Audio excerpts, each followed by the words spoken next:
Do you know when to say below and when to say under? They look similar, but they are not the same. I'll make this super clear with examples. Let's start with below. Firstly, we use below when something is at a lower level than something else, but not directly under it. For example, the clock is below the painting, the valley is below the mountains, the shoes were kept below the rack in next rows. Secondly, below is used for temperature measurements and standards. For example, the temperature is below 5 degree, his performance was below average, the quality of the product is below standard.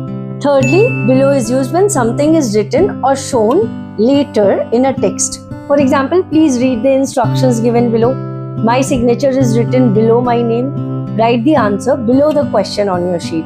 Fourthly, below is used for less than a particular amount or level. For example, he earns below 20,000 rupees per month. Marks below 40 are considered fail. Now let's clear the rule of under. Firstly, under is used when something is directly beneath something, often covered or hidden. For example, the cat is under the table. He put his shoes under the bed. Secondly, under is used for amounts and time. For example, the shoes cost under 2,000 rupees. He finished the race in under 10 minutes. My shopping budget is under 20,000 rupees. Thirdly, under is used to show control, authority or effect. For example, the country is under new leadership. She is under pressure at work. He is under treatment for flu.